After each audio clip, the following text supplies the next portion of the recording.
dialed in to Bucks and Brews, you might hear something you can use. like tips on your cash or tips on the suds. You're gonna want to The use, smarts of these stuff. because they know the brews. And they know the Bucks, and they know they can't help the stubborn fucks. So listen up, because shit's not funny. And save yourself some beer money. Bucks And brews. Bucks and Bucks and and brews. brews. Bucks and Brews.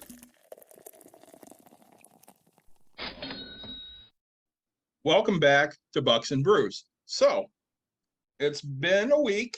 We have not gotten last week's episode up because I was just finishing some final touches on it, and we figured out that we didn't record very well out of the studio, Nick. Yeah. Somebody's microphone was not turned on. So, for anybody that listens to the Black Calder Brewing episode that will be getting uploaded tomorrow morning, yeah. And you have to just hear Nick because he's got a booming voice. Hey, no, it's funny because we did a test beforehand, right? And Yeah, and everything looked great. and maybe it's just catching up on the other side. I mean, I don't know. We'll figure this stuff out. I mean, we get better every week, don't we? We hope. I've gotten a lot of feedback, people, and they're like, you guys are really taking on topical issues. Yeah. I really enjoy what you guys are doing. And I'm like, that's great. That's what we want to hear. Yeah. So, I mean, we're getting rave reviews there. I'll plug everything. So, we do have a Discord channel. Go join our Discord. We'd love to have some conversations there. We do have a Patreon. If you'd like to support us, we'll give you a shout out in the show notes. We'll give you a shout out on air too. Yeah. That costs $3. So for the whole month, we'll talk about you and how great you are. I do want to give this shout out because I got bitched at today.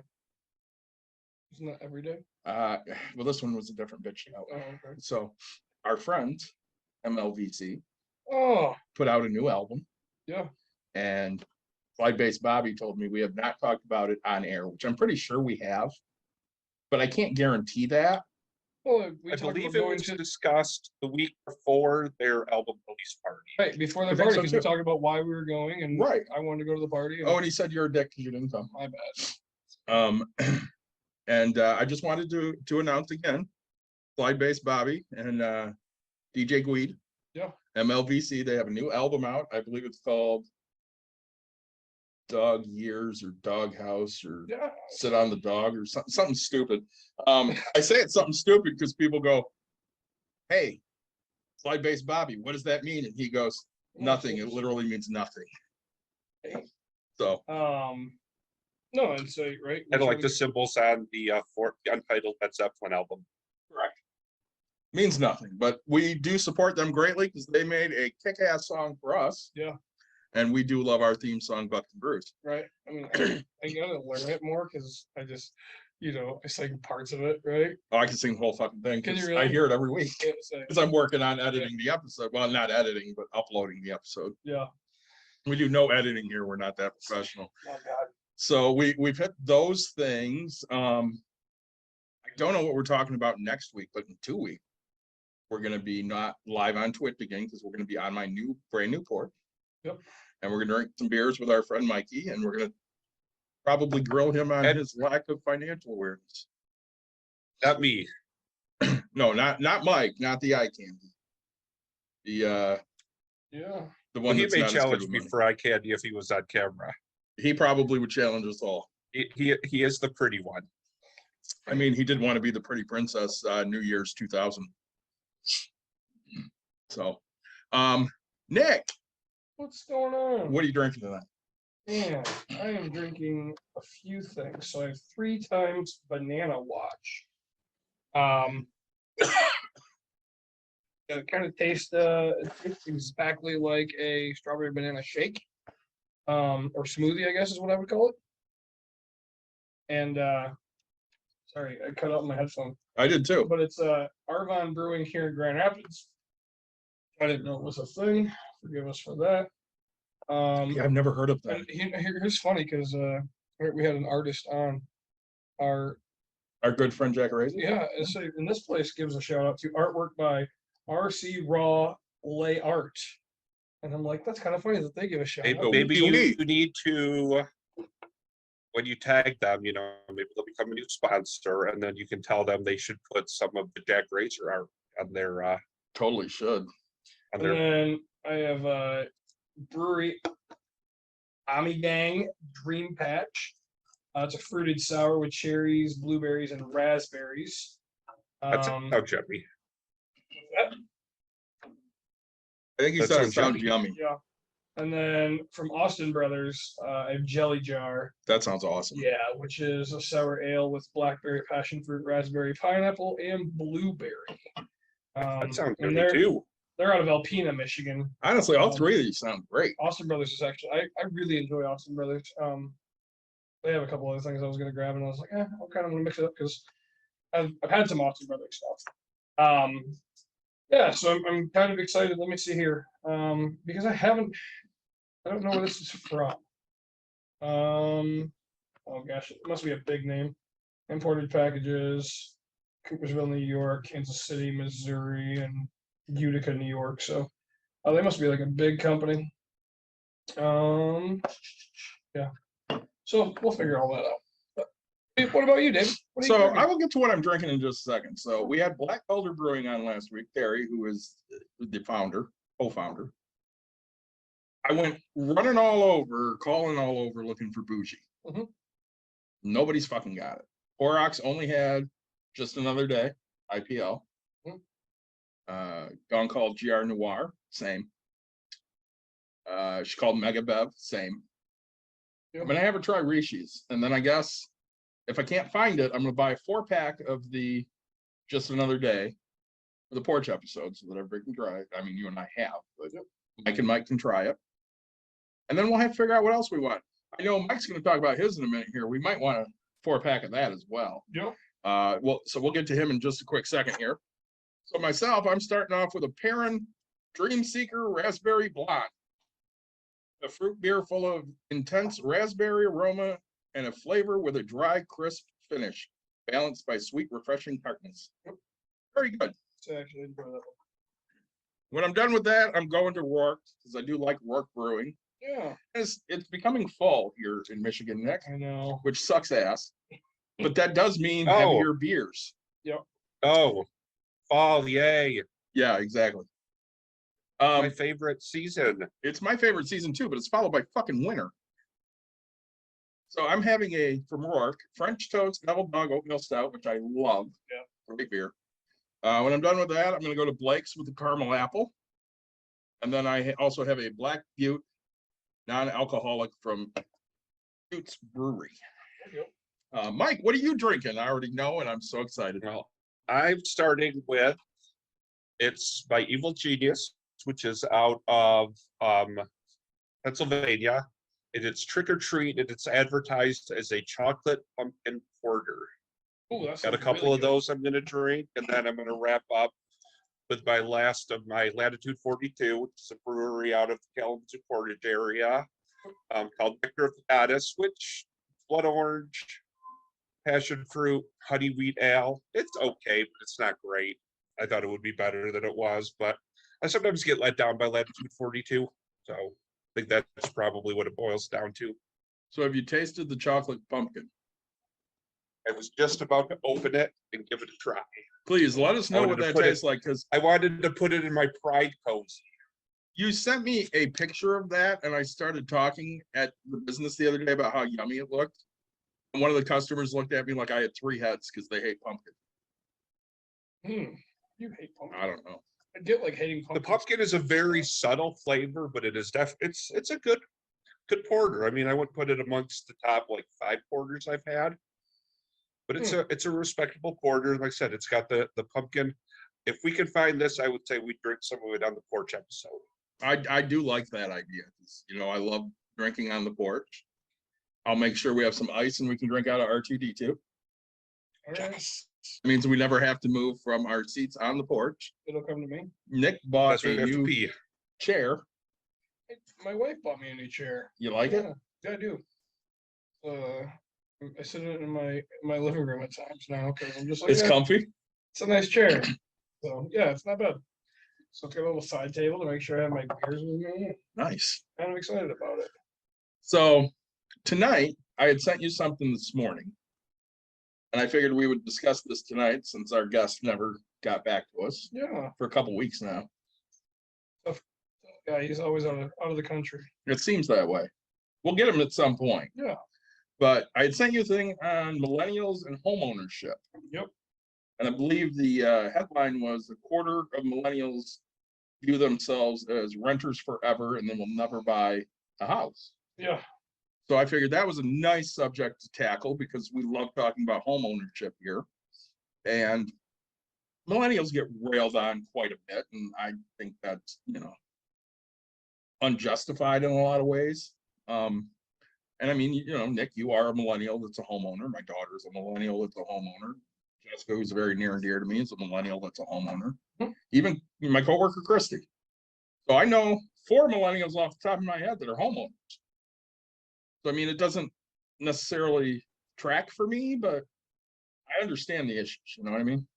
Yeah, I mean, I granted I understand the issues because I ripped. Hey, so And probably a lot of millennials. yeah, I mean, for the most part, right? And to say, you're right. It says in the headline, 1 in 4 millennials say that they're forever renters. Granted, this is an older stat, right? Nearly 42% of millennials listed flexibility as a reason why they are renting instead of buying a home in 2022. And people are willing to go where the job is. People are willing to move on a constant basis. Well, that's a great point, Nick. So I got I'm not going to say job offer. It wasn't a job offer, but it was I had a headhunter reach out to me and say, hey, you should apply for this position. It's really it's not an internship, but it's kind of like a program review, we'll say. It's a 24-month rotating cycle in finance for this company. And you spend a week in Germany, which is kind of neat. Sure. And there's a lot of travel with this company. If you want it, you don't have to have it, you can't, and they'll pay for it. I'm sitting here, reading about it and, talking to the person a little bit. And I'm like, yeah, I'm at the age where I don't really want to do that. So, yeah. But I mean, if I was a 25-year-old and I didn't have a family, that's something I might jump at. I was looking at some things and job came up and it said, hey, 75% travel, right? And we'll pay you to stay. You have to do this. And it's like, wow, that's like I have a 6-year-old, I can't, or 7-year-old, I can't just leave. Yeah. But and again, millennials are at the point where they're not having as many kids, and so they're I don't know, selfish in a sense, right? But like for a reason that they want to be. I mean, you see a lot of hey, missed opportunities. I'll go, and I'm a millennial, right? Mhm. I want to go travel the world. I want to go travel the world. Well, these people are taking it for real because right, this YOLO was a big hit. So just go have fun. Well, and they really do want to experience things because they're the biggest events in their life were 9/11 and the Great Recession. Yeah. And those things kind of define that generation. And when you look at it, they don't get to do the traveling. A lot of these millennials were raised by boomers. Right. And I rail on the boomers a lot. But boomers had the ability to go and do things. Yeah. They had much more wealth to build up by the time they were 30 than what most millennials will see in their lifetime. So they took vacations and, they felt they had a career and a good job and a stable future. And those are things that when you ask most millennials right now, they're not so sure they have any of those things. Right. They might have one of them, but they don't have many of them. My coworker, Christy, is a great example. Her and I were talking today and she goes, my husband and I, we both have good jobs. They pay good money. We still live paycheck to paycheck because we have to pay for life. Well, it's tough, I was thinking about that today for myself personally, and I'm just sitting here going, man, because I'm looking at maybe losing some income and stuff. Mhm. It's like, fuck, how long it's been since I've had to budget that aspect of things, Yeah. and I don't know, to go back and not be able to do what the hell I want when I want, it's gonna be a little different for me. It's not easy. Right, But I think, I mean, you just gotta sit and talk to people that have been through it and how they do it and stuff like that. So, I, as a landlord, right, some of the biggest things is, the entitlement aspect comes, right? But that's because there's so much feedback from, or I wouldn't call it feedback, but there's landlords from back in the day, right? They remember just being shitty, and so now they're wanting to get into a rental, so that way somebody else has to take care of it, right? And you have to take care of it as quick as possible. I mean, millennials to me are some of the toughest people to rent to, because their expectations are just, and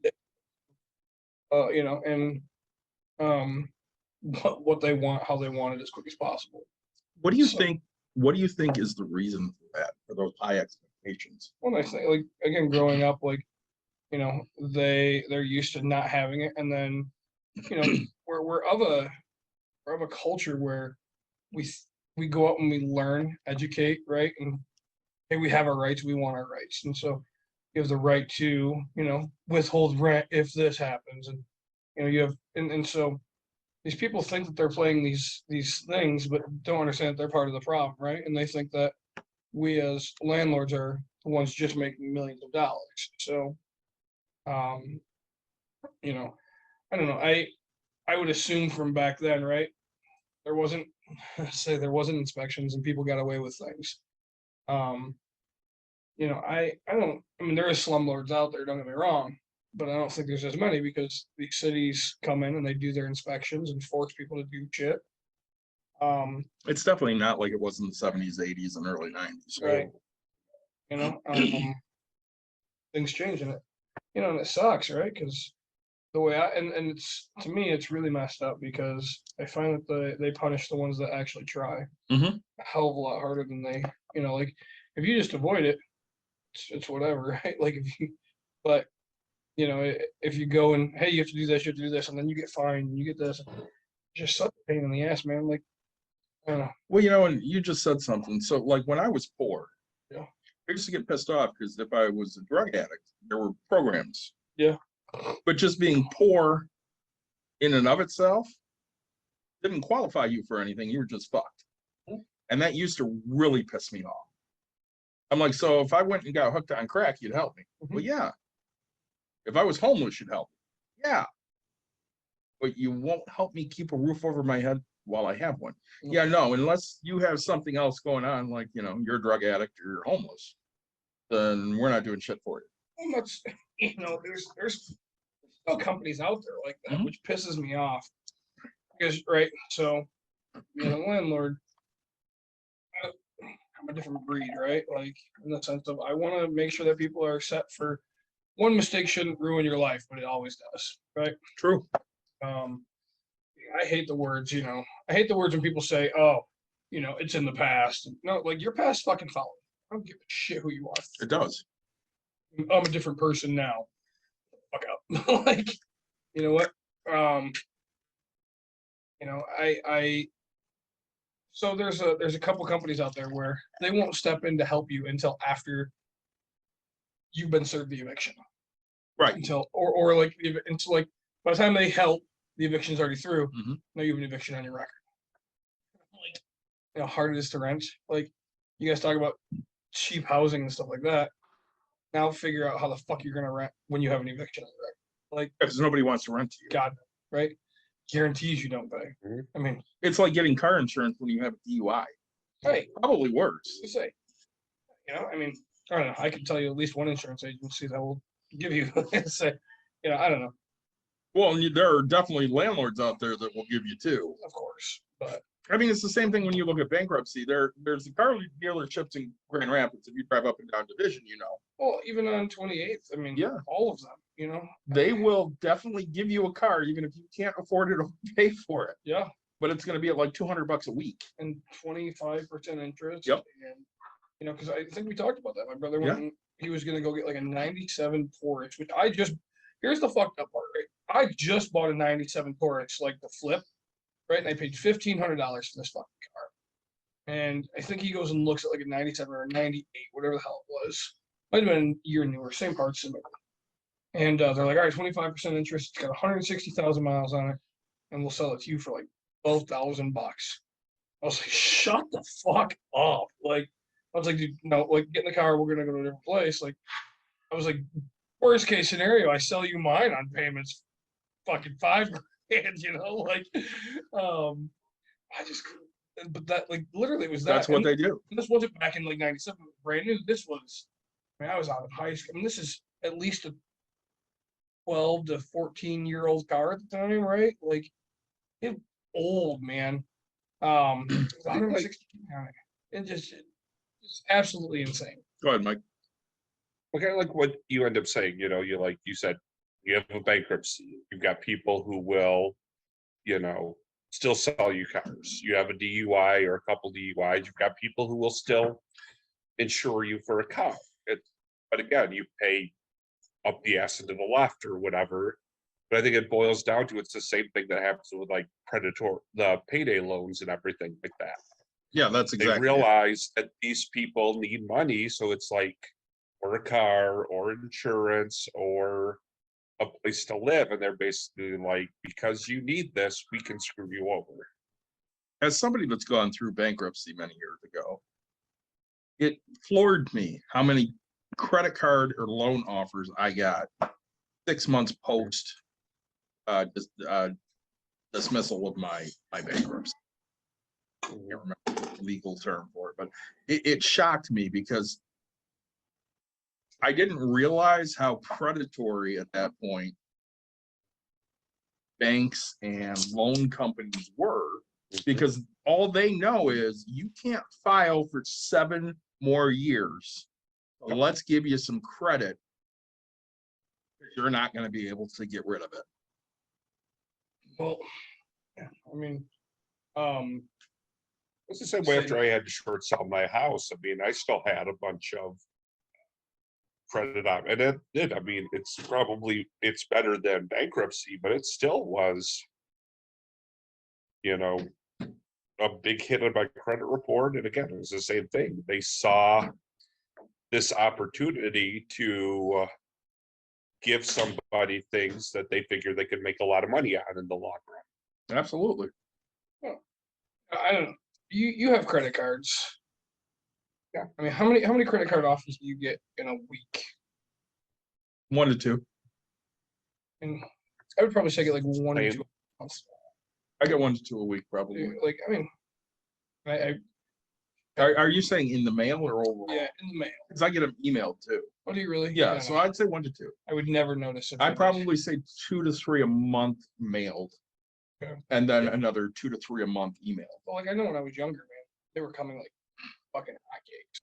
And I get the same. And what I find interesting is it's the banks that I already have like a credit card with are like, get another one, change from, Capital. And I mean, sometimes it's things like, change from Capital One, Not a fan of those. regular rewards to like a venture or whatever. But sometimes it's just, again, like, Chase wants me to sign up for something, else, or Yeah. Well, I want to hear how Nick hates this beer or doesn't like it. Yeah. It wasn't very sour. No, it says bright cherries, tart raspberries, and sweet blueberries. I wasn't a huge fan. I'm not like as weird as it sounds, it kind of is dead to me. I don't know if I'm getting metallic flavor, right? I almost say that, but like, Tastes deady. well, like, it doesn't have like carbonation could be off in Yeah. a sense of things. Like is that one of, That's the Dream Patch. yeah, from is that the one that has the few locations or whatever? yeah, yep. It is. And then Again, maybe it is. Maybe like you said, it's like more of a macro brew type thing. and, I don't know. I'm not like, I normally have a really good palate. I mean, I don't know if I'm getting like what I would call old blueberries, right? Like, I'm not, because granted, we are spoiled here in Michigan A little bit. with our cherries and our blueberries. Yeah, for sure. absolutely. Raspberries, Strawberries. Yeah, so we're a berry area. It's very kind of disappointing. Wax flavor. I'm getting some information on it. So- It says its country of origin is Belgium. Yep. Okay. It does call it a sour ale. I mean, and ales are going to be a little less Yeah. sour than others. I don't know. I just was not I say I'll drink it, but I'm not gonna rush out and buy a second. So I gotta do a callback here because Mike, you were saying something and I had a thought and I totally lost it because I don't remember what you were saying. What were you saying a second ago? Or do you What are not? you talking about? What were you talking What about? were we talking about? Obviously, nobody knows. I hope it Sorry. was good. No, we were talking about credit cards. Oh, and, credit cards. So yeah, that's Oh, where I was yeah. gonna go. It's a So lot of the same. Yeah, banks and stuff. That when it comes to credit cards, I can tell you exactly what I have. Mhm. I have one Bank of America. I have two Chase. I have three Capital One. And one Wells Fargo. Hi. And I rotate them. I have one Chase, two Capital Ones now at this point, one Bank of America, or not two Capital Ones, Capital One, sorry. One Bank of America. Oh no, what Discover is considered. And then I Discover's got considered one. Discover. And then I got one through my credit union, which I never used because it was not worth it. It doesn't Yeah. give me any rewards points. Right. So it just sits there with, $10,000 or $12,000 basically ready to, in case I have to make some major purchase that I'm not ready for. No, say, be careful though. The cards expire. They do. Did I ever tell you Yeah, but guys? they they, also they send me, close. They do close. Yep. Did I ever tell you that story? I don't think so. well, that one I could see closing on me because I don't use it. I mean, if it expires, they'll just send me a new card. Yeah. Well, they will if it goes to the right address and life is good. But I was, Did it go to the Granville house? God, I was living at Granville, so I have no fucking clue what They happened. probably went to one of the duplexes then. Oh, it might have gone, but so here I am, right? And I then whoever you were renting to is like, fuck that guy. have a couple of years into. How was it? I've done that with mail I get from people who lived here before. I just throw it in my. That's actually when I throw in my recycling because I figure if they get their, credit hacked or whatever, it's just get off my back. Well, let's say naive Nick that had no idea how to do banking. I mean, Yes. here I am. I'm old, 22 years old. Who knows? I just got done asking my bank. I said, "Hey, is there a limit on what I can take out of the ATM?" No, you'll be fine. Okay, 'cause I'm gonna do a big project. So you went to take out like $800 more than you're allowed. No, I tried to take out 20,000. Right. And it said, go Here- fuck yourself. Here it is a Sunday, and my contractor's trying to do siding and stuff like that, and I'm trying to pay for shit. And you can't. And so I try and it says transaction denied. Another one, transaction denied. I go lower, right? Finally, I call the fucking bank. I said, look, I gotta go pay for this. What can I do? And they're like, or I was like, I was told I could take all this cash out. And they're like, no, you're maxed out at like $1,000 a day. Yep. I was like, nowhere near where I need. You need 20 days. Right. And so I go into the I was like, fuck it. I got a credit card I haven't used in probably 5-6 years at this time, right? Yeah. Like I had a $40,000 limit. Like I knew that because it just kept going up. I'd get in the paper and in the mail, which when I got my mail. Yeah. God, so it might have gone to my mom's house because it was from when I was younger. So I really think it was my mom's house because I was living at my grandma's house. So right, and my lender told me, hey, you have to stop it at some point, so that way your debt to income doesn't get out of whack. Yeah. This was, I found out later, right? But I go to the thing, I go to Lowe's and I'm trying to pay for this shit, and card declined. Like, ma'am, I'm not trying to sound like every other arrogant asshole. Okay. My transfer won't work on my bank account to transfer this money over to use my debit card, which I now learned, even if I tried to do that, you're only allowed like Yeah. $5,000 a fucking day on Yeah, cards. yeah. Swipe. Okay. I didn't know any of Yeah, this. there's a limit. Yeah, I know fucking.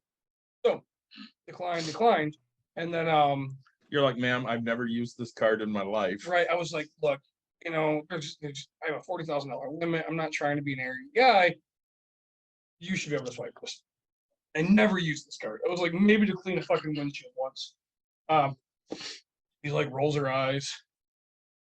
Look, and she's like, you never. She goes, you used it. Like I was like, I called it, set it up, and she's like, okay. Like looks at it, and these are fake numbers, right? Like here it is, 2009, and And she's it like, expired in 2003. yeah, and she's like, well, this card expired 3 years ago, so yeah, I believe you haven't used it. And I was like, so she's like, well, you gotta call your bank and get a new card. And so I called the bank and I was like, hey, I need a new fucking card and I need it like right now. And they're like, all right, we're gonna send it to you. And I was like, cool, same numbers. They're like, yep, same numbers. I was like, all right, what's the expiration date? Oh, we can't tell you. We can't give you that fucking information. I was like, are you fucking serious right now? Like, I'm losing my shit, right? Like, you have to wait to get your card so you can have it. This might be one of my favorite next stories ever. And dude, I'm just here. So I'm losing my shit. Very, very annoyed. And I was like, I don't know anybody at this time in my life that has $20,000 Just laying around. openly available. So I call my grandparents. I'm like, If anybody has it, they do. they might have some money. So I was like, hey, you guys have 20K. My grandma or something was like, yeah, we have a credit card. We could put it on there. And I was like, I will pay you tomorrow. Bank opens at 9 a.m. They're gonna have my foot in their ass, right? For lying to you, but Yes. you can take out as much as I you want, want. right? So my grandpa comes and meets me, right? Swipes this card for a shit ton of money. And I go to the bank and I get, nearly $20,000 in cash. And they're like, oh, you have to order it however many days and blah, blah, blah. They're trying to tell me I have to order money. And I was like, the Fuck fuck I off. do. I was like, I specifically asked before the weekend, can I take? And you specifically said, yeah, you'll be fine. Well, we've never seen any transaction over like $6 in your account. And I was like, shut the fuck up. Like, so they fill this bag full of cash, right? Yes. And I go to my grandma, Did you here I do am. did you do like the handcuffs on the briefcase type thing? No, that kind of money is only like that thick, just in a plastic bag. And so I go to my grandma. I'm like, look, I don't give a fuck what you do with the money. I don't care. All you need to know is you're officially paid back. My grandma goes, huh.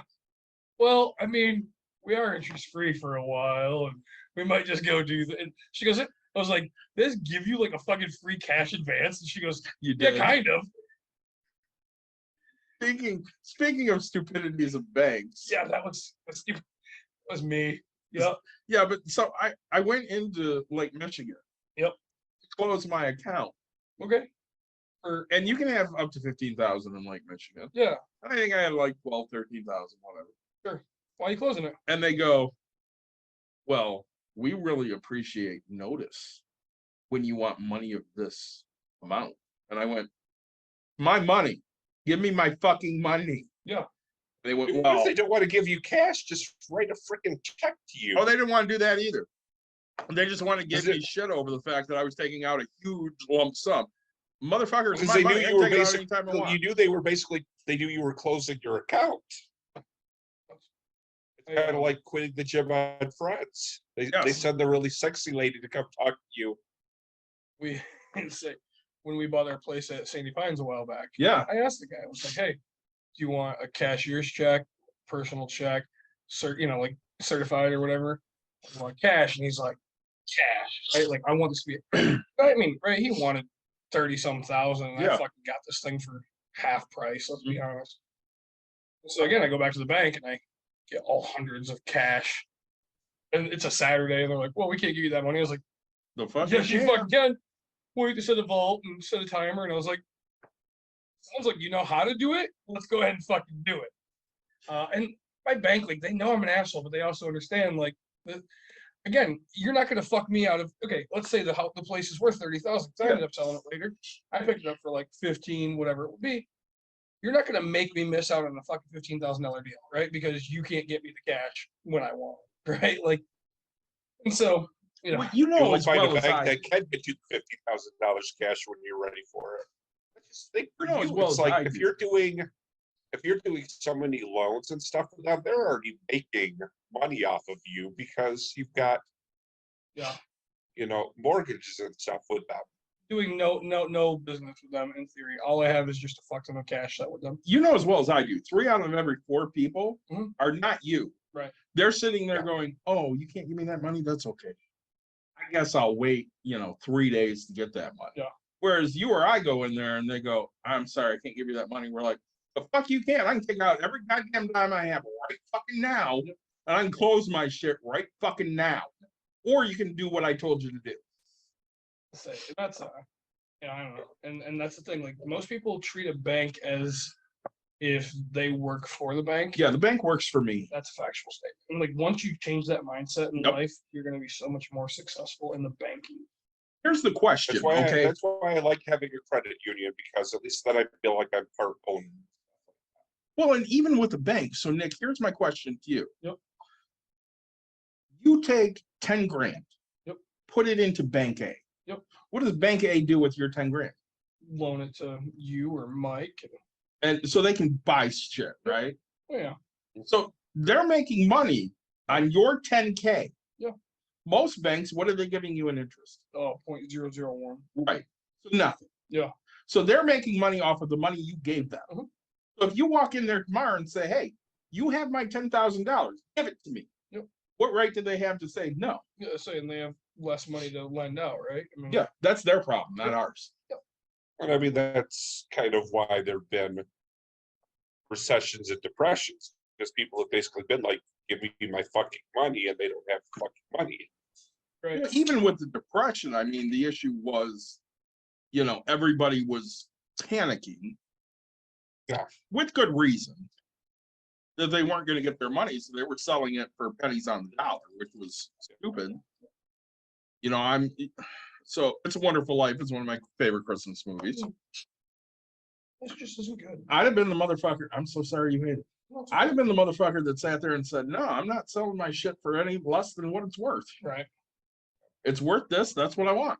Well, and I am that guy that goes in and says I'm going to buy it because you're willing to sell it for cheap, right? Right. I have the ability to. That's where, but even that shows you basically how the entire system works.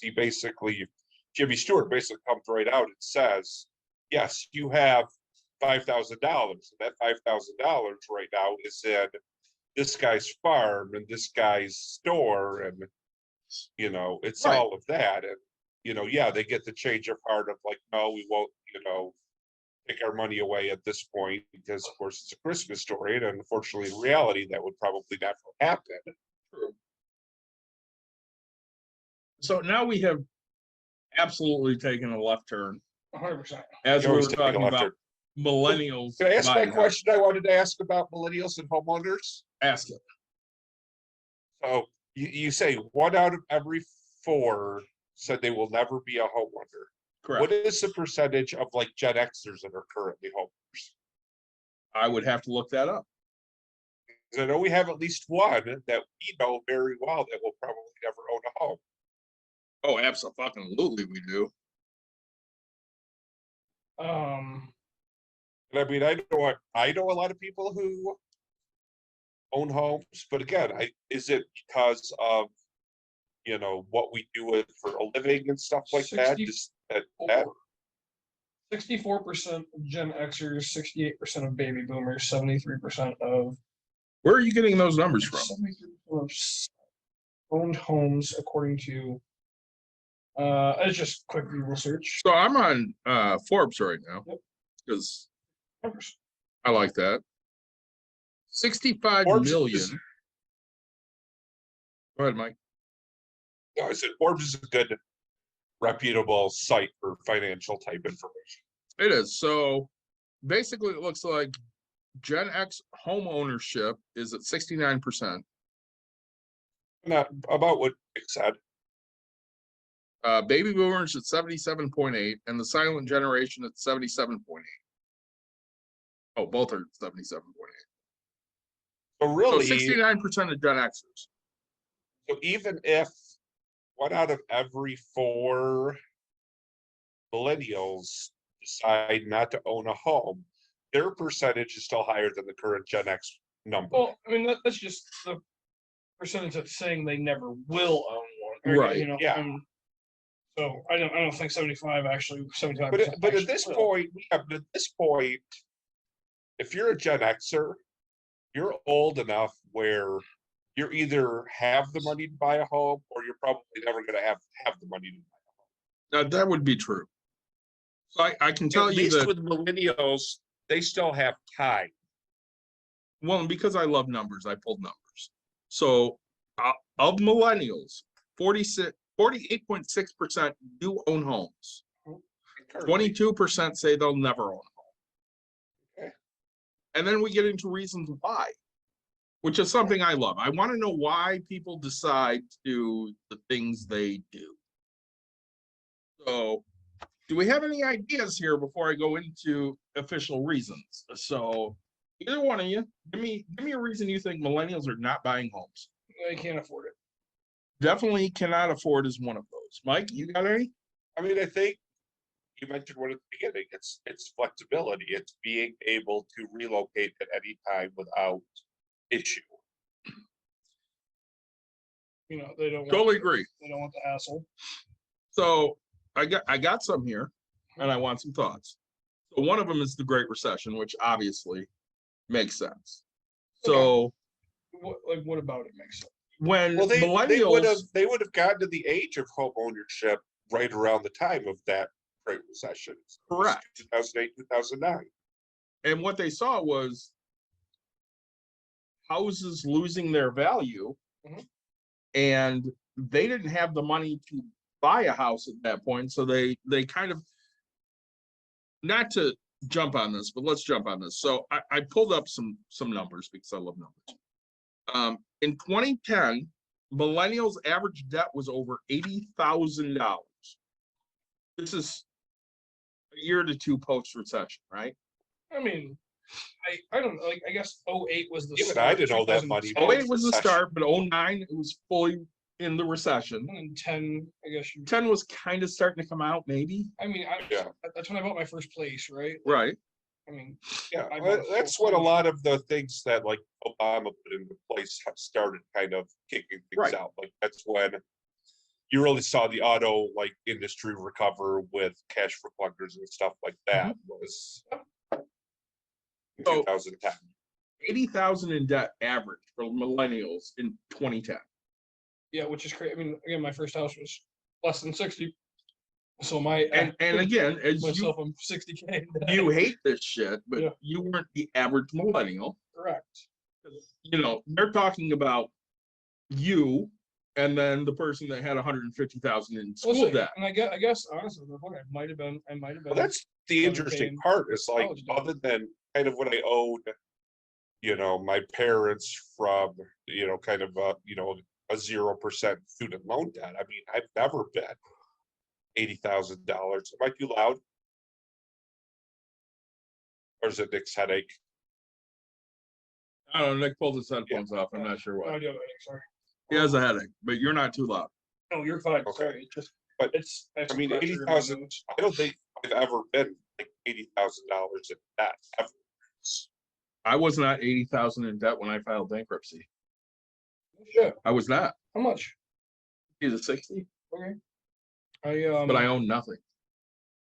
I was 21 when I was 160K in debt. I was 23 when I hit my first million. So we're talking 21 would have been, 07, 08. yeah, Or no, in there. so No, 09. 09. Yeah. 10 I hit my first one. Yep. And then so 20 to 22. So back to that 2010 number, Mhm. 80,000 I in guess debt. from, yes, owning a house, I probably, but again, because I have a job and savings, I don't consider the fact that I could never not pay my house payment for whatever period of time I might not be employed if I happen to lose my job. Well, and when we look at income in 2010, average income was 50,000. Average income was 50K. Of the Insane. With a millennials debt- or overall? Of millennials. Wow. Average income was about 50,000 Wow. with over 80,000 in debt. Fast forward, 50,000. Fast forward to 2019. Yeah. Fast forward to 2019, which is 9 years, not 10. Mhm. They brought that debt down to just over 60,000. Wait, so 20K, okay. So they brought it down to just over 60,000. So basically But 20,000. I'm guessing income has not gone up by $20,000. Income was less than 60. So income So- hasn't even gone up. It hasn't even gone up $10,000. 10 grand. And mind you, I think that's great. They cut their debt $20,000 ish Yeah. by only making less than 10,000 more, which again, when you're looking at it, if you're looking at it from a financial standpoint, you're like, man, I'm not making that much more than I used to, and I'm still this far in debt. Because nobody's looking at it going, man, I'm making less than 10 grand more than I was 9 years ago.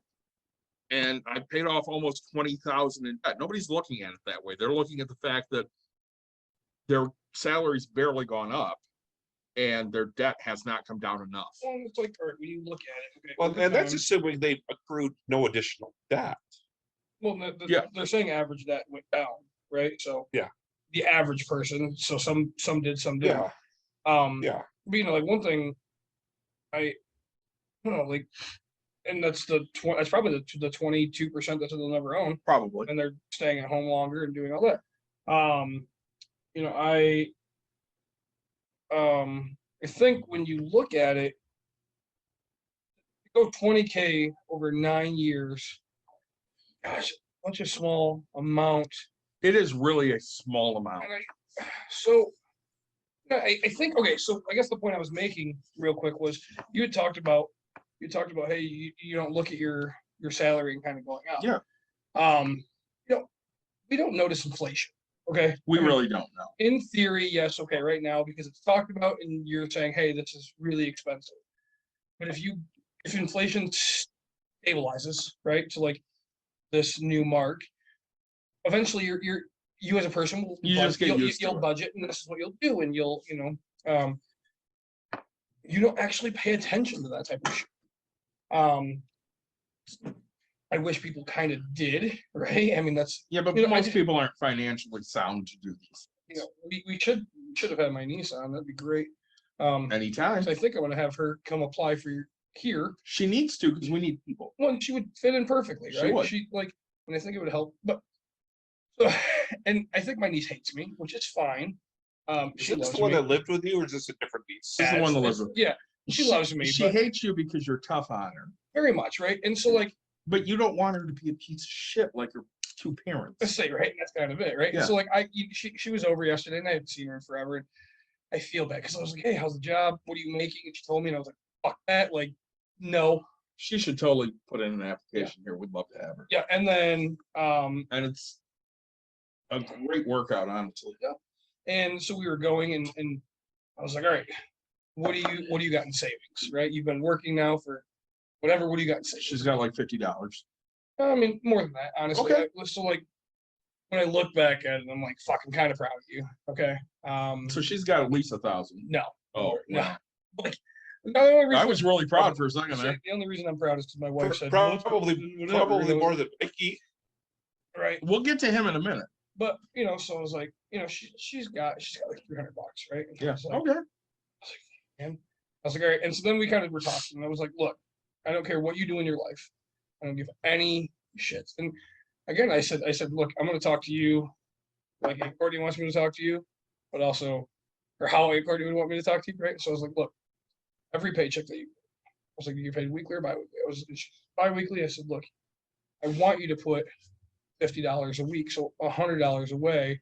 And I told her I was like 75, right, for the 2 paychecks. And I was like, Correct. yourself some money, because even though I know I'm right, Yeah. like, my wife is just on my ass. I'm like, it's not worth this fight. And then she Is goes, this a "Well, full-time job she has, or she's still part-time? well, it's part-time, which is another bullshit. Is thing. she going to school? No, Then she needs to come here and apply. no, trust me. Yeah. She's got to get something. But anyway, so I say, because if she's full-time job, I would be like, get the job at break room therapy, and all that money goes into savings and retirement and and whatever she's like, it "Oh, may I be. want to go here to college and do that." And so like we had this talk, and I was like, "Look, just do yourself a favor." And I was like, "Put it in a savings account." And I was like, "Do like the only thing is because she wants to get her license, and she wants a car, and I was like, all right, you don't spend this money right until you get to that point where you have double whatever you're going to purchase." Yeah. Right. She's like, "Huh?" And I was like, "Look, if you want a $5,000 car, save up 10K, buy your $5,000 car. Right?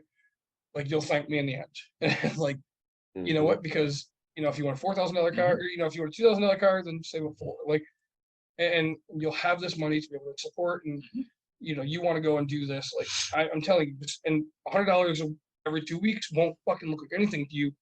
But over the course of years, you will come back and you will thank me tomorrow. Like I'm promising you. And I was like, the only thing I care about in life is that you come back and say you were right. I was like, I don't care about anything else. And I was like, all right. And I was like, and if she does it, that's fine. If she doesn't, whatever. But I'm having this conversation with my kid. We went shopping, and she wanted mandarin oranges, right? A little 4-pack. I can get Shire Farm or whatever the fuck it would be, where I can get Meyer brand. It was $3.50 for this and $2.25 for this. And I was like, hey, put this one back, grab that one. She's like, why? I was like, well, because it's $1.25. You know what that means? She's like, no. I was like, well, we said $1.25, and that pizza just cost you $1 flat, right? Like, it was, oh, okay. I was like, and I could just buy another beer. I was like, There you go. So we were sorry, Mike's got a quick question. Go ahead, Mike. So how old is your niece? Just turned 18 in January, so she's 18 and a half. Yeah, almost like When do you stop doing that? Okay. I mean, by the time she's 30, this advice you're giving her now, she'll thank you for it. Maybe like, oh my God, you're keeping me from. But Right, I well- guarantee you, when she's old enough, she'll be like, wow, he was really looking out for me, and now I've got this really good nest egg, and I could do what I want, and and I try to like compare it to my betterment stuff. Yeah. I'm like, look, this is what I'm putting in. Basically the same thing I'm telling you. I was like, I've been doing it for Emerson. This is 7 years now. So if you look at, and as you're saying, 30. So like I'm sitting at what? I don't remember last I looked, $18,000. Like, okay. And all it is just set it and keep going. Cause I was like, just make sure you put it in an account that you don't fucking touch. So Mike brought up something, and I want to hit this. So a few years ago, Mikey was 20K in debt. Yeah. And he's like, I don't know what to do. I think we should file bankruptcy. I think I should file bankruptcy. And I'm like, all right, come up and I'll help. So this was more than a couple years ago. Because this was before I knew you guys. yeah, this would have been like 2014. Well, not knew you, but before I reconnected. So this would have been like 2014. Yeah. So we're talking Which like is almost 10 years ago.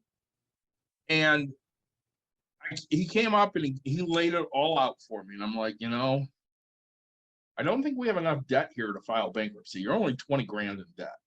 Let's see what we can do. So he came over, and Dawn started calling the creditors, and some of them were willing to give offers, and he could handle their offers. And some of them were willing to give offers, and he couldn't handle their offers.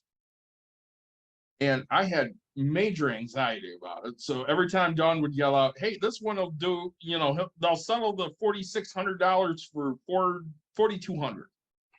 I'm like, all right, just give them our bank account number and I'll pay it. Enough off. And with this one, it was the best we were going to get.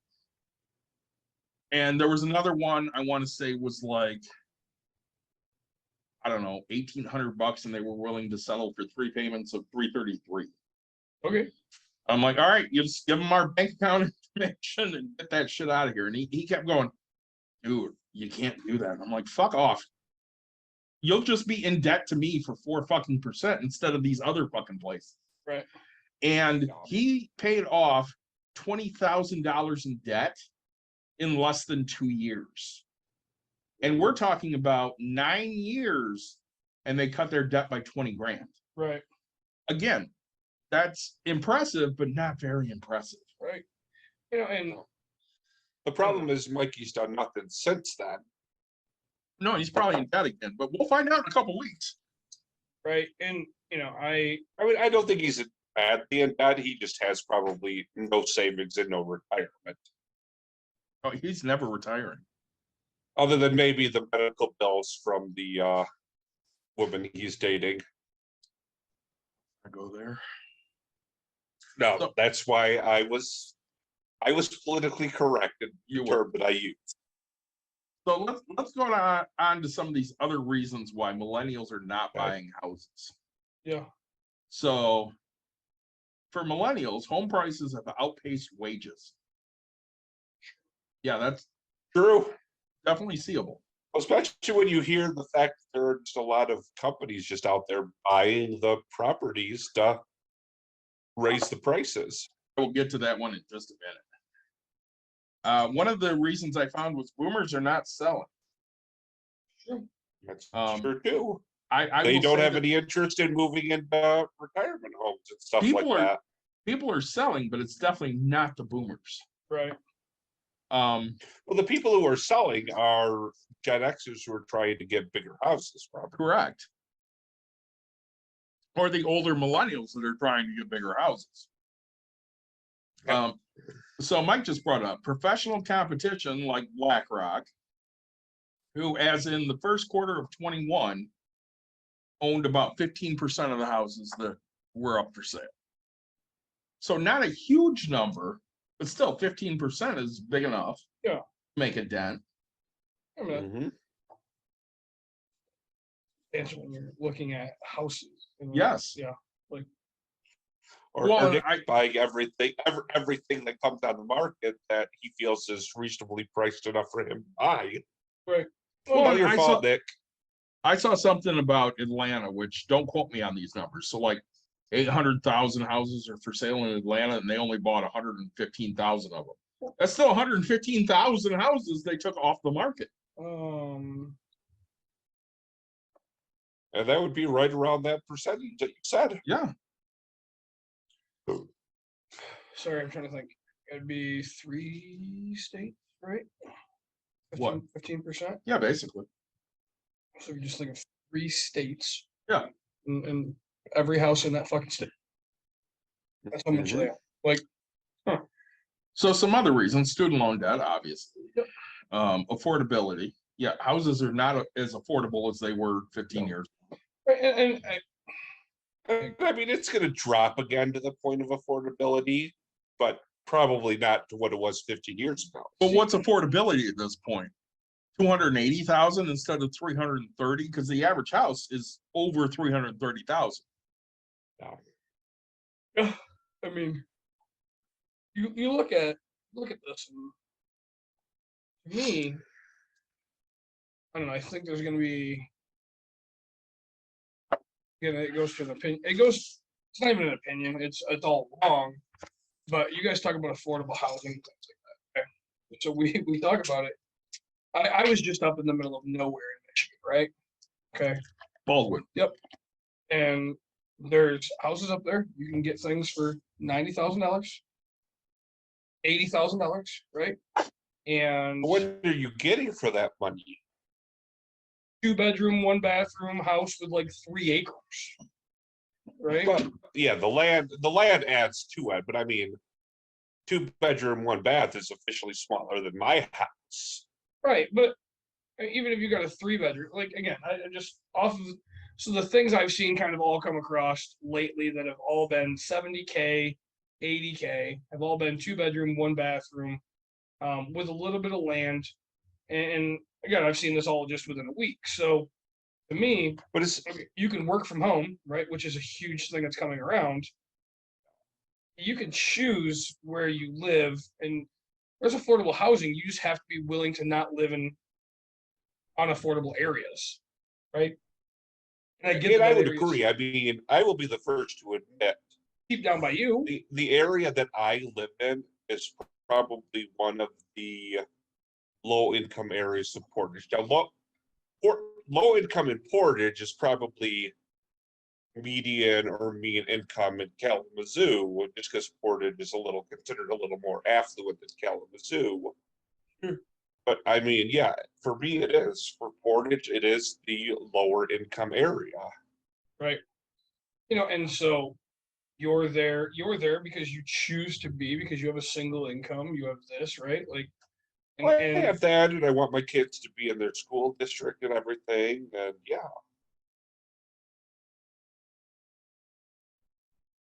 There's a few reasons why, but yes, I mean, the main one is I wanted to be in an area that I felt like I could afford without going into debt, and a place that would keep my kids where they need to be to go to school and still be with their friends. And you know, like, that's exactly it. So you're making that choice, and then you're fine, and you found that. Now, right, like, I just was offered a duplex in excuse me, Grand Rapids. What's the really fancy Grand Rapids? East Grand Rapids? East Grand Rapids. Holy crap. Sorry, my brain's not doing great. That's fine. I know you got a headache. Yeah, it's pressure like right in the nostril, and it's like really hurting. Which I'm guessing a duplex there is probably 300,000 to $500,000. It was $600K. Yeah. Or maybe closer to 7 actually. But you could also but charge probably $3,000 a month for it per unit. That's exactly it. He was getting like 35 and $3,000, right? So people are willing to pay that for rent, right? I mean, now you look at my things and you go out of East Grand Rapids, so you're not in that school district. You don't have to spend that kind of money.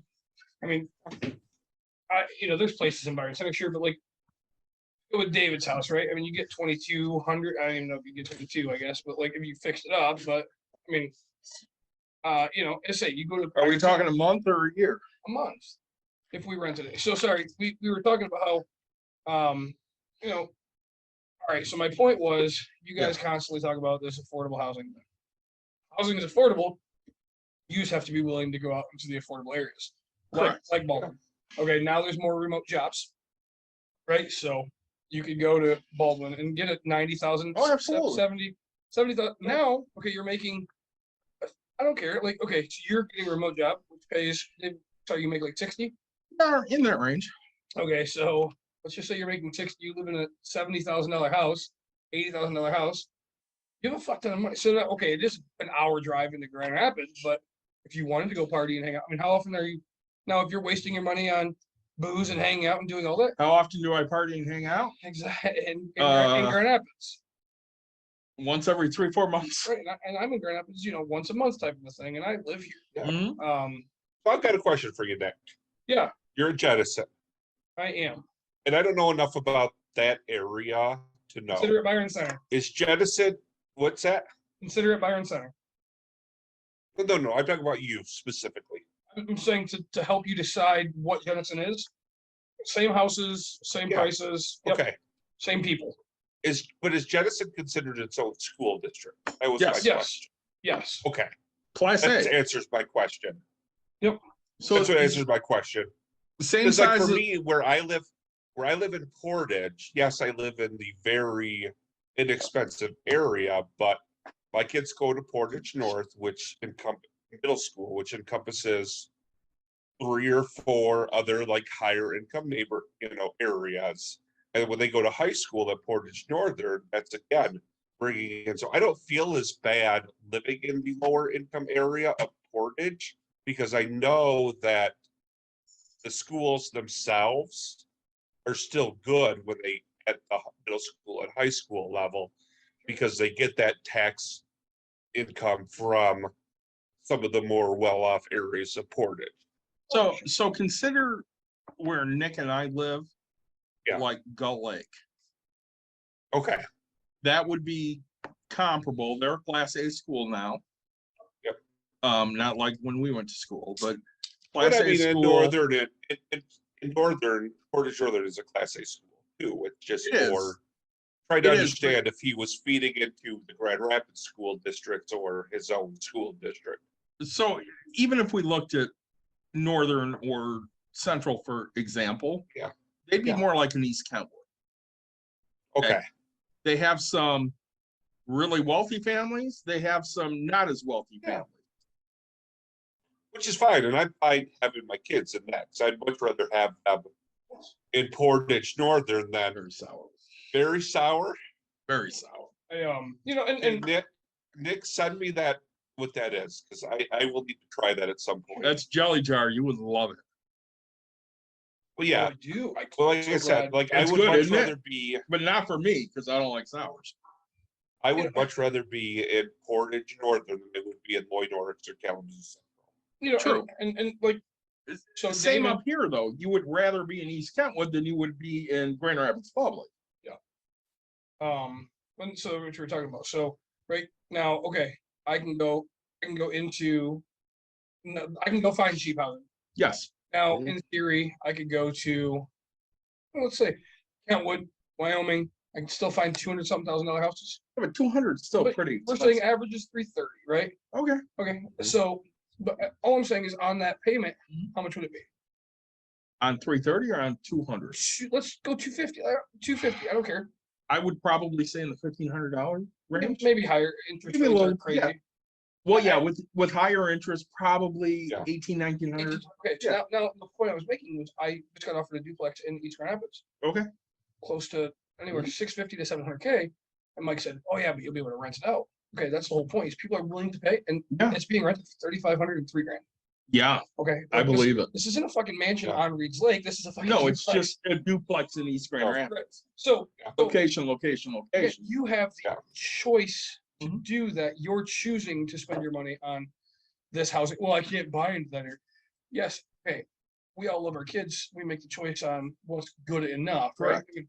And Well, to You an know, extent, but you also got to look at what you have as income. Like, I mean, with what I make a year, if I wasn't paying child support, yes, I could easily afford one of the more affluent areas of Portage. But I look at what I make when I pay for child support, But- and to not feel like I'm putting myself to the point where I'm living paycheck to paycheck. and I think this it's hard for this podcast for I me live, yeah, because the three of us are pretty somewhat okay Yeah.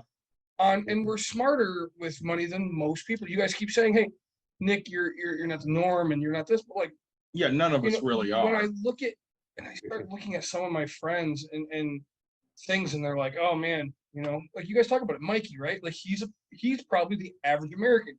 Granted, he Probably. finally has his own place. No, he right? doesn't. He still lives at home. No, he lives with his girlfriend. Well, you know, so they have their own place. Okay. So he finally No. has a apartment. They're renting in an they, apartment they have an apartment. So like they Aren't they running where you used to live? where I used to live when I first got divorced. That Yeah, was, yeah. but like that's the whole point is like he lived at home, right? You said he was 20K in debt. He had no fucking bills. He never was taught save your goddamn money and quit spending it. Like I don't know. I mean, oh, he was I look dumb. at it- He bought stuff. right? I look at it Dumb go, stuff. given the opportunity to live in my mom's basement because you know like I joked for the longest time like hell yes, like every dime would just go right back to it and I'd be paid off in X amount, you know. Well, and even talking to the three of us here, Yeah. you know, I have credit cards. Mhm. I don't have store credit cards. He would run up $1,000 worth of debt. His Best Buy. worst fucking card that pissed me off, which is the one that would not settle for less than what I told you. JC Penney, Sears. Sears. It was a Sears Sears. credit card. Should have waited. It ran up to almost $5,000. Well, so, And I said, "What the fuck are you buying at Sears?" He goes, "Well, I bought clothes." so the funny thing is I'm thinking about I getting close at a credit Sears. card for a company. What company? I think I'm gonna do Lowe's. Okay. I get Do you 20. get something for it? Oh yeah, I get like 10 or 20% off fucking all my stuff. I get like a bunch, and I get my rebates back. The business has one for Menards. By the way, if you don't want to turn in your Menards rebates, give them to us. I've got I one did store card other than $60,000. Amazon. I mean, yes, I have an Amazon card.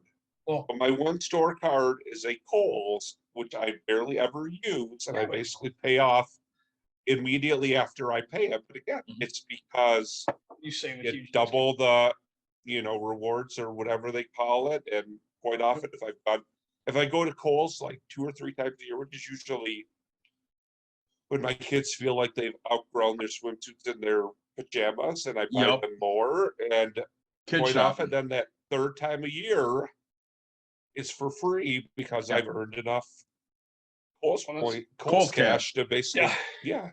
saying it's good, it's good rewards, but I mean, I probably If you don't want your Menard I shit, give it just, to us. I'm too lazy to send it in. And Just give it to us. We'll send it in.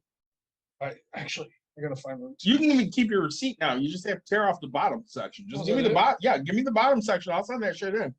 Oh, I'll give you 10 cents on the dollar. yeah, I'm pretty sure I have like $35,000 in the past 2 months. Give it to Give me. Just in my give, house. I will take it. At that I don't know point, if I have at any. that point, give them 50 cents on the dollar. Yeah, I'll give you 50 cents on the I dollar. don't know if I have Jesus. money. I don't know if I have the receipts. Don't tell my accountant. It's the easiest fucking thing now. You Yeah. know what would be easier if they let you just fucking do it online? If they let me just do it online, it'd be so much easier. Everybody would do it. They should just have a QR code that you scan it and processes it. Exactly. Right, but I mean, Home Depot will match the same thing. Yeah, I don't use them. Well, I mean, and that's right. So I have to figure out. But I don't know. I have friends that keep I telling me, don't buy enough stuff, so I just go wherever it's cheaper. and I'm getting into it more and finding a fuck ton more. I mean, the guy I work for, they just got, I think it was $17,000 in rebates back. Yeah, I'll tell you how much they spent. Like, a lot. it's like, Well, time, divided by 11. well, and he's sitting here just going, look, we are pretty much going to pay for one flip for free. All right, I should probably do this. I got I want to say $600 off the supplies for my bathroom Nice. when we redid it. So some other reasons why millennials are not buying: affordability, which makes sense. Here's one I kind of like. So not married yet. So they're not married yet. Yep. And they've decided, until I'm in a stable relationship, I'm not going to buy it. One of the other things I saw that I thought was really interesting, many of them did not buy maybe when they could because of bans on certain marriage. Sure. So Yep. because they're in an LGBTQ relationship, Couldn't count both incomes. correct. You would have had to run it as a business in theory. Yeah. So they decided, I can't buy because, my partner who's a man Yep. has, we can't count his income. Even then, you get the situation of some states still are interracial relationships, Mhm. questionable in terms of whether they accept it or not. The backward South ones. I want to hit on this real quick that has nothing to do with anything. So they struck down Roe versus Wade to send it back to the states, right? Because it should be a states' rights issue. And that was a big Lindsey Graham thing. We got to send it back. It's going to be a states' rights issue. Did anybody read what Lindsey Graham put forth today? No. So he's putting forth a bill for a nationwide ban on abortion. Motherfucker, I thought you said it was states' rights. Why are you putting together a nationwide ban then? It's because getting rid of Roe versus Wade was just the first step. Now the second step Correct. is making the rest should ban on it, Correct. which will the way, I mean, if things fall the way they seem like they've been pointing to the last, like over the next 7 weeks, I mean, Democrats should win pretty handily. Yes, a they lot. should. Oh, and there are so many pissed off people. Like the Michigan Supreme Court ruled that the abortion ban can go, or the reproductive rights legislation can go on the ballot to strike down abortion ban.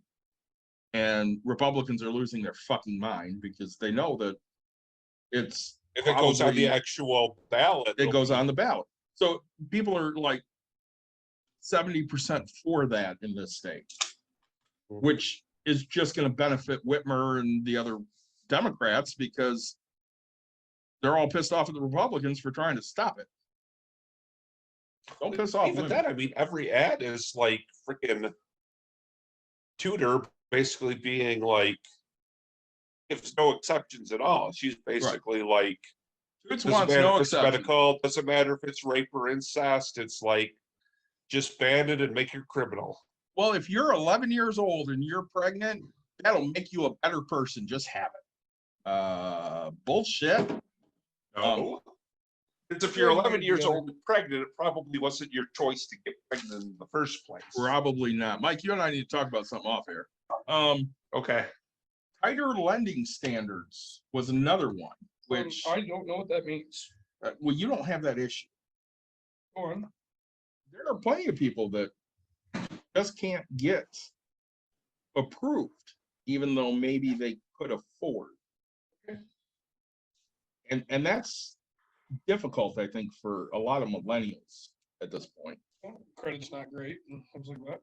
Credit's not I would great. agree. I And- mean, and of course, go ahead, Mike. Or needing X number of dollars down.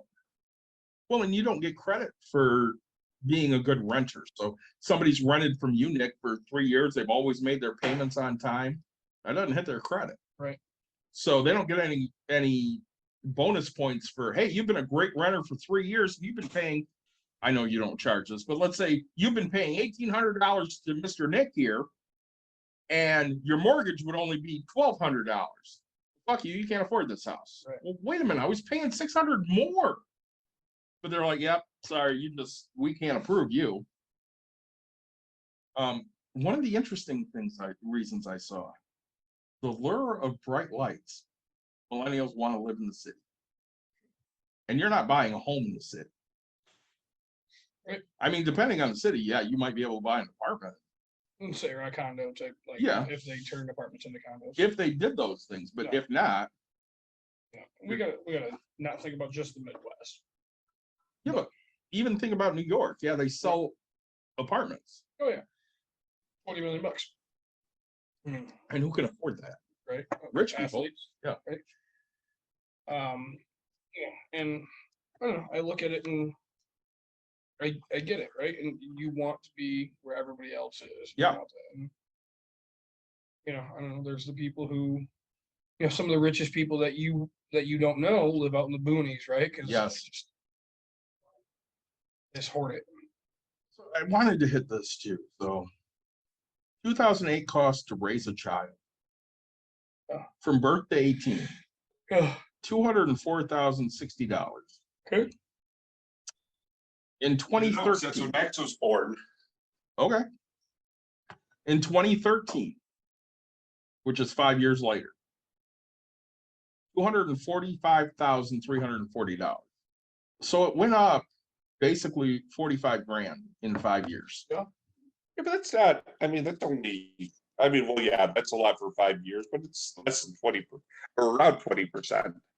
Okay, but where did salaries go in 5 years? I Oh, mean, we nowhere. talked about in 9 years, they went up 10%. less than 10,000. 10,000. Yeah, And these are honest issues that, you know, when you're looking at things, so which I mean, even $50,000 to $60,000 is 20%. it is. But it still doesn't mean it's necessarily affordable to do these things. No, not at all.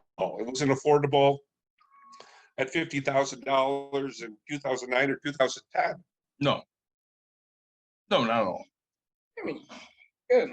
No matter what you Except I bought. love the new couch because I can sit here and recline and be on the video.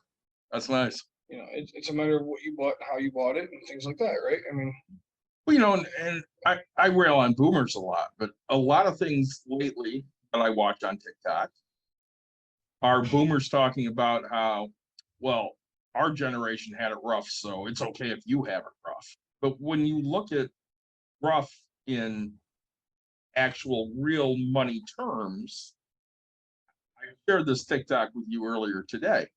So let's say, for example, in 1980, let's say your wages were $10,000. Let's just say 10 grand. Mhm. Your housing might be 4,000 to 5,000 right. for that year. You would still have half your salary left. Mhm. Whereas when we look now, let's say your salary is $60,000. If you're paying, yeah, for house. And again, we go back to what I've said the whole time is 80s, 70s and 80s, right?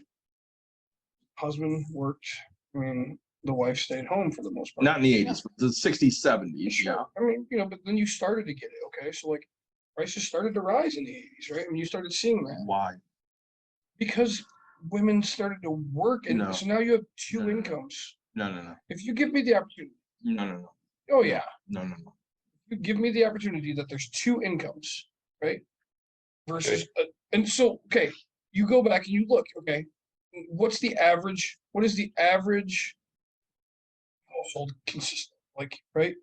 And last I knew, it was like 3.7 people or something, Like that. right? So, okay, now But that could be one adult and two kids. could be, right? It could be, right? Right. But the standard back then, I mean, when you tell me that we have record amount of people having kids, statistics are going to show that people are together living two incomes, one household. So right? we're going to talk about something you did not live through. Yeah. Okay.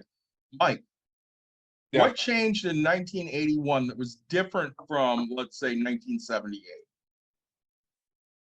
Economics. I was still very young at the time.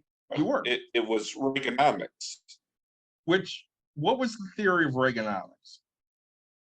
Trickle down, basically give a lot of tax breaks to the rich, and they will basically, when there are large companies, and they will raise income or salaries and things like that, or give money back to the community to help the poor and stuff like that, which So we've learned the hard way basically is no, the rich you want to get made- richer. if you made $20 million, you got Mhm. taxed, let's say, 39% on $0 to $10 million. Mhm. And from $10 million and one to $20 million, you got taxed 70% on. Yep. That is the reason why the middle class was so prosperous in the 50s, 60s, 70s, and why it died out in the 80s. Because that tax rate dropped Sure. almost in half. Yeah. And as Basically Mike pointed became out, the same amount they paid for the first $10 million. Yeah. And now don't even talk about now with billionaires when they're making like hundreds of millions of dollars a year. well, as Mike pointed out, they were going to trickle down that money because all the rich people were going to go, oh, I'm so blessed with all of this money. I'm going to share the wealth. Let's look at this logically. So, Well, they did. with They're- who? Their contractor that built them the No, they didn't. $900 million. They shared it with their kids. They didn't share it with that contractor. Because if you look at one specific builder, Yeah, he didn't pay his contractors. He that's just fact. told them to fuck off. Got him kicked out of the country. That's what I was gonna say. So since we're off topic, Yeah. one of my favorite TikToks was the one I sent you about the guy asking why he was mad about Obama, and he said he wasn't at 9/11. I have seen He that. was out golfing and doing stuff, and I was like, I have seen so many people pissed off that Obama. But he did wasn't nothing even during president 9/11. at the time.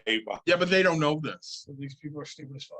I got into a. He wasn't in the Oval Office. He George should have been W. there. Bush was president during You 9/11. know, I And got I into. guarantee you, if it would have been 9/11 2018, what's his face would have still been golfing. Yeah. Oh, it totally would have been fucking golfing. So nah. I got into a conversation today. No, with- he wouldn't have a been very- golfing. He would have been calling the people in the buildings losers. No, I said and he would have been in his bunker, being a bunker bitch. he probably he Anyways, probably would have thrown a paper towel and said, "Just get it cleaned up." I got into a nice conversation with a very nice lady on Facebook today, and we were talking about a dumbass. Mm. And the dumbass posted something really fucking stupid. And she had replied, don't be stupid. And I replied, well, what do you expect? He's a QAnon idiot. And dipshit replies, I don't even know what QAnon is. Mind you, Yeah. fucking Facebook is wide fucking open, right? So I pull a post of his off there where he's pushing QAnon theories that specifically say, this is what QAnon believes. And he had some stupid thing like, see, this is what's really going on. And I posted, and dumbass laughed about it. And If that you're- share, the Huh? share you gave me yesterday about the QAnon Yes, conspiracy theorist killing his family.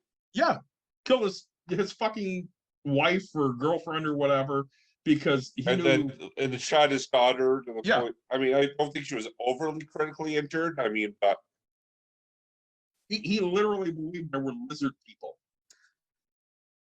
I'm sorry you're so stupid. But many of you people I don't mean, know how to according to critically South think. Park, there's crab people. There are, but that's South Park. Yeah.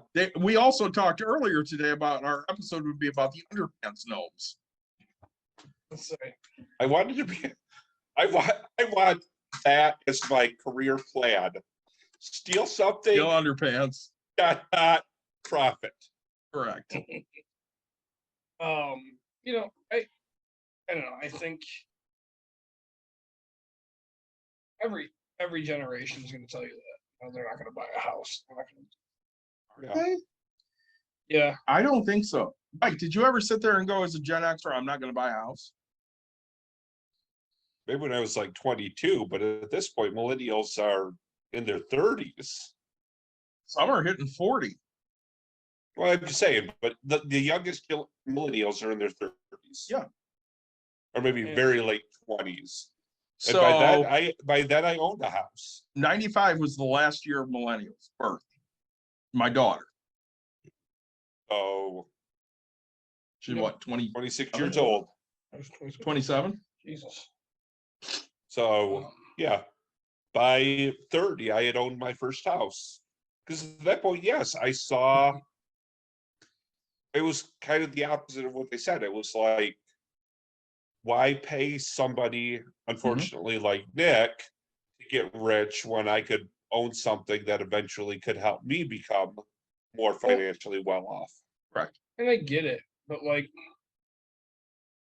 you know, I've also like I'm on this side, and I can't lie to you guys. Like, I'm burned out, right? I'm kind of the first to admit it. Like, it sucks. I don't want to admit Sell to sell it. all your properties and retire. Oh, and like sadly, like truthfully, like from my heart, like that's an actual thing I've been contemplating. But it's like, you know how hard it is to get business after Yeah. you've done this like your whole fucking life, right? Like, I don't know what else to do. Let's Um, buy a bar. Well, no, like I had thought about it, right? That's a like, losing promotion right there. you know, as long as Buy a brewery. I don't want to do a brewery, but like, you know, Osgood's probably for sale. it is, you know, but it's a thing like where you just think about it, and I don't know, you know, because like I had a tenant text me and say, hey, you know, like the bathtub hot water won't shut off, and I have to use the fucking. And can you send somebody? And I'm just like, Jesus Christ. Used to be something I'd go fix, right? I'm like, God damn it! Like I sent somebody. Yeah. And then going through the financial change that I'm probably going to be going through, like I'm sitting here going, "Fuck, I can't do that." But You I have know, to go take care of it. but I know me as a person, like I Yeah. don't want to, right? Like Yeah. I'm done. Like, and so, do I fail myself? Do I fail my dream? Do I fail whatever to get to that point? So, everything looks great to me. Hey, like, as sad as it is, I mean, it's just like as I own a house. And, I don't know, like the other day we were talking about it. I think we were talking about it. I don't know if it was last episode or whatever.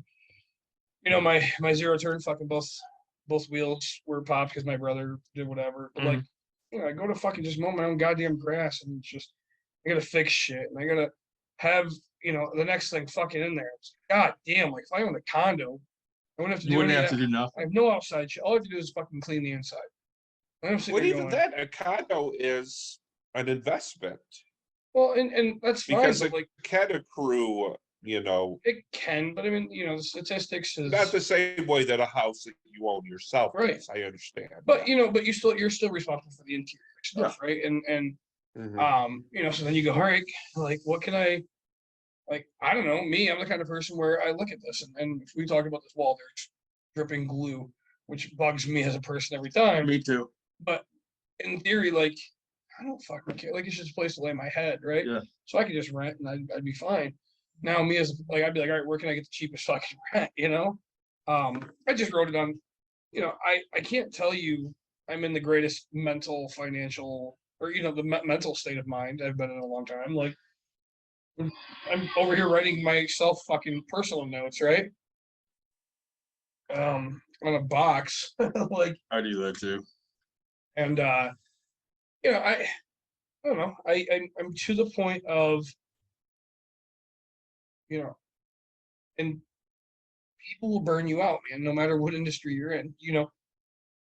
David, you get it because you come from this business, and people don't listen to the rules, or you think, stupid could they be? Then it's all right. Hey, I'm going to court over this, right? Like every fucking day, I'm getting threatened to go to court, right? And then the stories that you don't know of, right? So, nobody ever tells you you're ready for shit. Okay, so I get a call from a contractor who's doing a foundation issue, and there's 5 cop cars, 3 ambulances, 2 fire trucks. Oh, was this yesterday? I go up to the officer, like, hey, property manager, am I going to need the police report number? I don't think so. Just look in his eyes and his face, and just like I almost bawled, like. And he's like, there was and I know the tenant, right? They just had a new baby, right? And like, you guys can go downstairs. They can go to the main floor, but they can't go upstairs. There was what do you call it? Is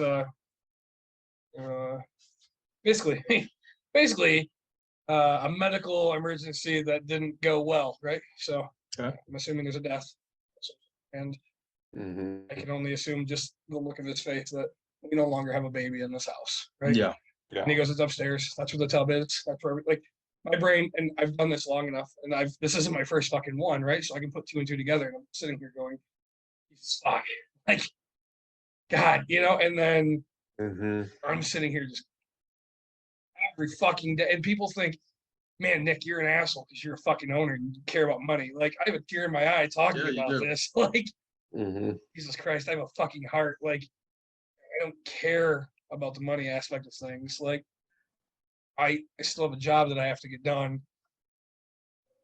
And now I have to sit here and I have to know these. And the hardest part is, and people always go, hey, as an owner, you should have somebody else manage. I never in my life want to put that on somebody else to have to fucking deal with that, right? Like, it's tough, man. One of the things But that, you look at it from that perspective. If that's, like I said, assuming again that the baby died, passed away, very unexpected, nothing you could ever plan for, because you're the property manager or whatever for the company that you work with, you can't do much about it. But I guarantee you as an owner would be like, you know what? If you can't pay rent for the next few months while you're, dealing with this financial hardship, you're probably doing that, you as an owner. Not every owner, but you actually care about people. well, and this is one of the things that I've always known, but people have been putting this to words in the last 4 years. The difference between right wing and left wing is empathy. And the people on the right side don't have that empathy for other people. No, And people not at all. center left have empathy, and they actually care about what happens to other people.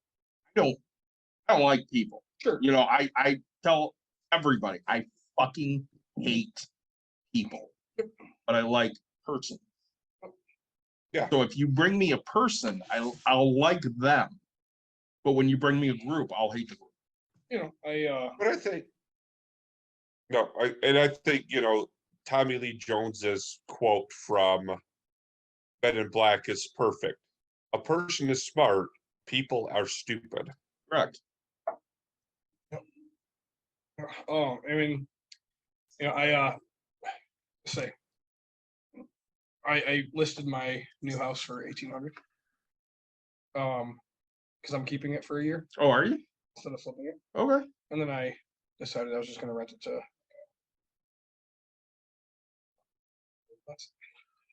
uh break even. Enough to get me through the year so I can flip it after the year so I can get my Okay. I had a few interests and stuff, so I showed it to one. She comes and she's like, "Oh, all right, so Section 8." And I was like, I don't accept that. Oh, well, she should have asked you that. And I was like, yeah, I guess she should have, I go, she's not something I work with. And she's like, well, it's guaranteed money. And I was like, no, it's not. Like, what? And I said, no, like they have an inspection. On top of the inspection, I'm gonna have to have. I have to live by the rules, figure out whatever. And if I don't get their inspection done in the time frame they want, they don't pay me the money. You have rights as a tenant. Tell them, hey, something's not being done in the way that you want it to be done. And I don't tolerate that with my properties. And she goes, huh, okay. I was like, that's just like plain and simple. Like I already have too many people in my business. I don't need more, right? Right. Like, yeah, you think it's guaranteed money, but there's no such thing as a guarantee, right? Like, No, there's one guarantee. two. Death and tax. That's a fact. Say,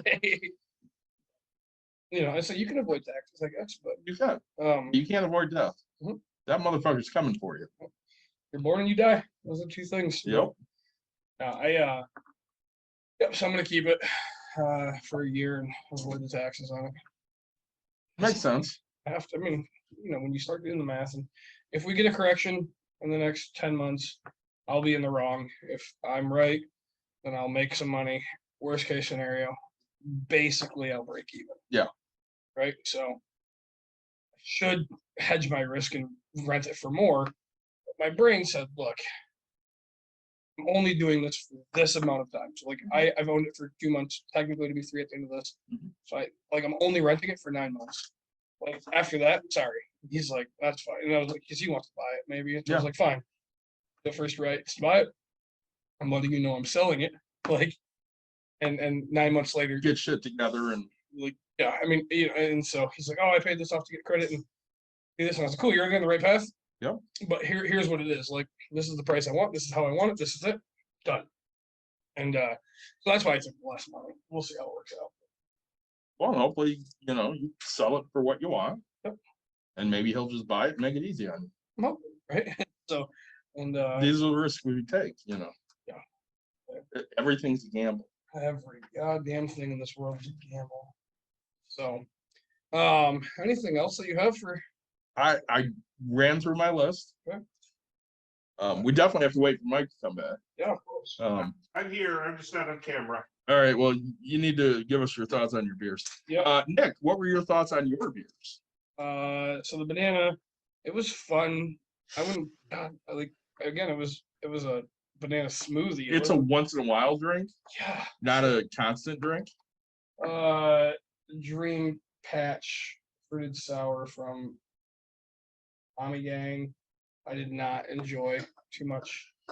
Austin Brothers Jelly Jar. At first, it had quite a bit of flavor. I think my mouth, just because of how much I've had, Yeah, kind of like died out. I didn't really palate cleanse. It was good. I enjoyed it. Let's say I would try it again as one of my first, I guess. I did enjoy the Parent Dream Seeker. I got that from Jim. That was good. Good. I liked the Rourke, which I've Sounded always good. liked. The Blake's was good as always, and the Deschutes non-alcoholic was awesome as always. Mike, what do you think?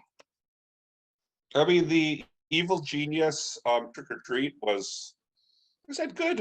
Like I said, I wouldn't put it amongst my top 5 or so porters, but top 10 or 15 that I've had in my lifetime, definitely. I mean, definitely in the top half, not in the bottom half of what I've had in terms of porters. But pumpkin is, more pumpkin than that one, like, I can't remember what cider we had gotten at the point that said it was supposedly pumpkin flavored, and it was like no pumpkin at all. And I want to say that was a Blake's that had like no pumpkin. I mean, honestly, the Latitude 42 tasted better after an Evil Genius Trick or Treat. Maybe it was because the other ones I'd had before it previously had been sours and ciders, so maybe that had curbed the taste a little bit of, so it did taste more like what it's described as after a porter as opposed to like after a sour. Good deal. Nick, hit us. Like, subscribe, share, tell your friends, tell your family. We appreciate you guys listening. We talked about it in the beginning part of this podcast, right? Join us on Discord. Sign up for our Patreon. Yeah, anything, any place that offers a podcast, we're Yeah. gonna be there, right? We are. Say everybody listening to us on Twitch, we appreciate it. Give us reviews too. Reviews help. Yeah, say it boosts us up apparently. So, What do I review you on? everything. Everything. I mean, Mike did one on Podbean, but we need it on Apple Stitcher. and Stitcher and Google and Amazon, everything. I'll do Review it us on everything. Google and Amazon. I'll do it on Google and Amazon and other things like that. I don't have Apple stuff anymore. That's fine. It's all right. Every little bit counts. Thanks for joining us. We'll be back again next week. We don't know what we're talking about. I mean, but we realize never you're getting do. 0 stars from me, but yeah. That's Doesn't fine. matter. Say. Review it anyway. So thanks again for joining.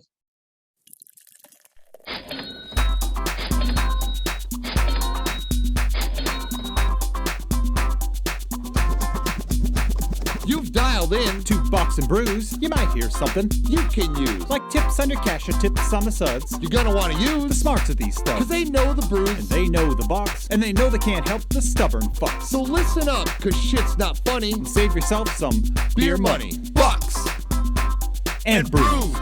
Bucks and Bucks and brews. brews. Bucks and Brews.